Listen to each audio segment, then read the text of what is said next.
বারবার কানের পাশে কে যেন এসে বলছে, এই পানি লাগবে, পানি পানি লাগবে। হাতে কোনো লাঠি ছিল না, কোনো অস্ত্র ছিল না, ছিল কিছু পানির বোতল। তাকেও মেরে ফেললেন আপনারা? আরে ভাই, পানির বোতল ছিল, বোমা না। একটুও মায়া লাগলো না? একটুও বুক কাঁপলো না? একটুও কষ্ট লাগলো না? ভাইটার চেহারা দেখেছেন?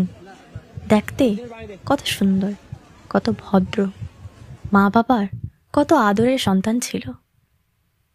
যে ছেলেটা গরমে তৃষ্ণার্ত ভাইদের পানি দিচ্ছিল, সে আর যাই হোক, খারাপ কেউ হতে পারে না। এই ছেলেগুলো দিয়ে দেশের কোনো ক্ষতি হতো না। এরা জীবনের মায়া করেনি অধিকারের জন্য।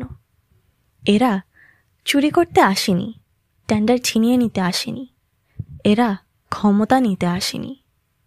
কেন এমন করলেন আপনারা? পানি লাগবে, পানি।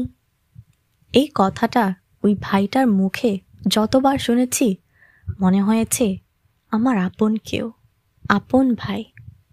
বুকটা কেঁপে ওঠে, মনের অজান্তে চোখে পানি আসে। আমি ওই ভাইদের পরিবারের কেউ না। আমার যদি এমন কষ্ট লাগে, ওই পরিবারের মানুষগুলোর কেমন লাগবে?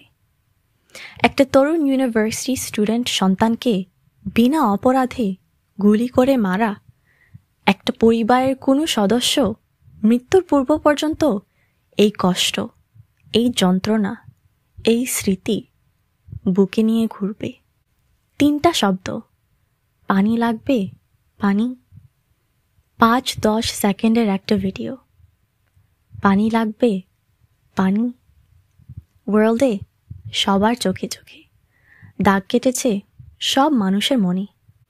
আমার নিজের কথা বলি, সারাক্ষণ চোখে ভাসে আবু সাঈদের বন্দুকের নলের সামনে বুক ফুরিয়ে দেওয়ার দৃশ্য। রাতে ঘুম না আসলে বা মাঝরাতে ঘুম ভেঙে গেলে মনে হয় কানের কাছে কেউ বলছে, পানি লাগবে, পানি।